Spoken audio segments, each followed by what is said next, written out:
Food manufacturers here in the United States have been doing a great job over the last few years of trying to mask what is actually in their products.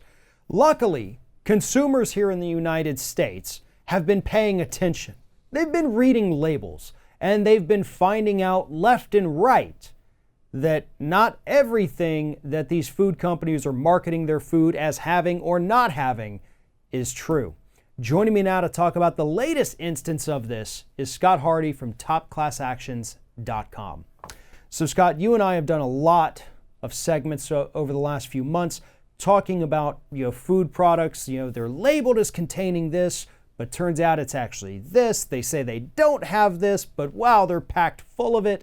And here we have another one. And these are issues that consumers need to be aware of. They love hearing these stories because they want to be able to take better care of themselves. So lay out this issue with the Honey Maid graham crackers.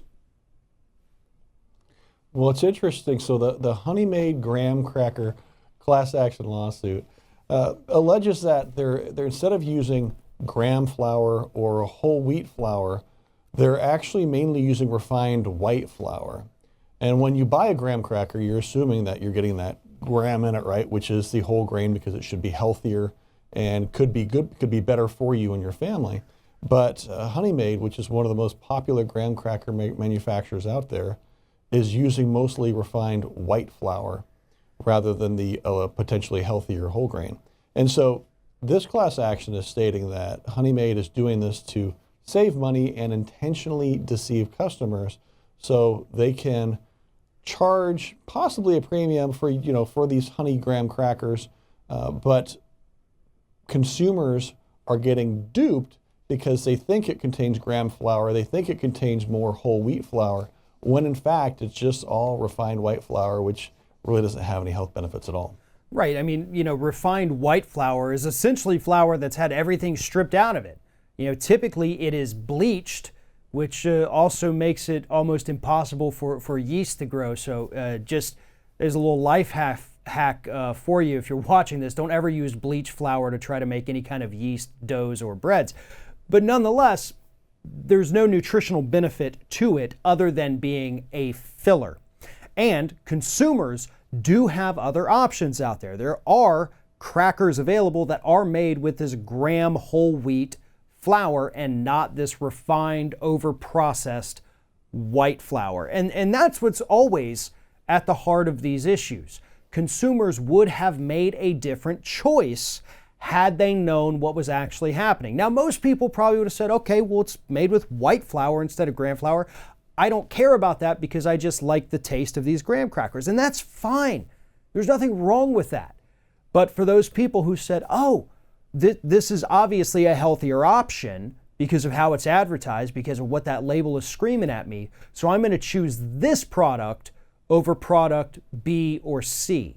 Those are the people that were duped. Those are the people who say, hey, could you please, Honey Maid, be more honest with what you're claiming on your labels here, or at least be more clear that this is white flour and not whole wheat flour. Whole wheat flour also has a better chance of containing more gluten. So if you have a gluten sensitivity, if you celiac disease, that could affect you in a different way. I know that's not part of this lawsuit, but that is something consumers do make decisions on these days too. So there's lots of different things at play here with this suit.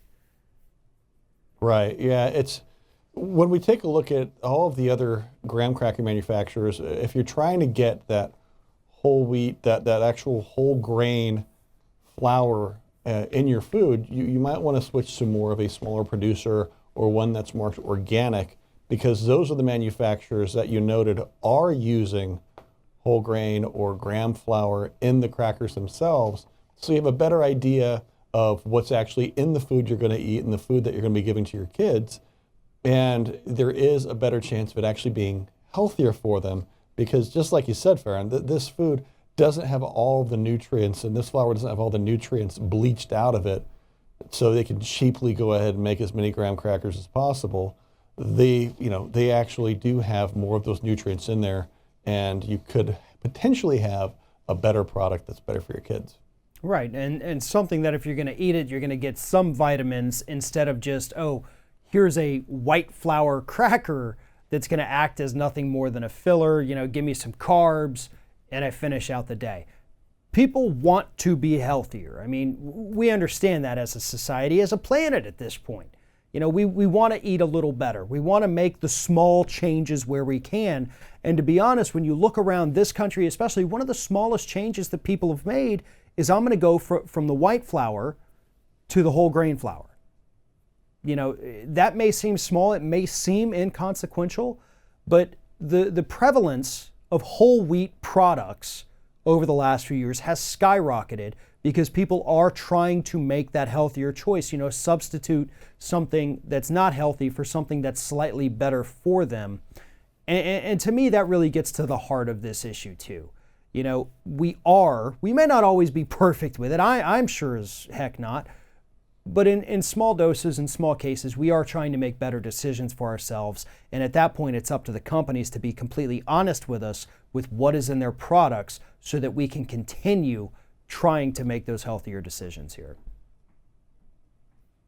Absolutely. And as long as they start calling these things out on the boxes and making it more prevalent and not hoping that the end consumer just assumes that they're getting a healthy option, we'll be in a much better place. I mean, just like you, my doctor has said, eat more whole grains, make sure that you're doing more whole wheat and making healthier decisions. And I always thought that these graham crackers actually would be a pretty good decision and a good decision for a snack, when it turns out that if it's just the bleached white flour, I might not be doing anything except having a nice little bit of sugar to tide over my day. If you want more information about this issue, you can follow the link in the description of this video to topclassactions.com and make sure you sign up for their newsletter to keep up to date on all of this important information that consumers need to be aware of. Scott Hardy, thank you very much for telling us this story today. You're welcome, Farron. Thanks for your time.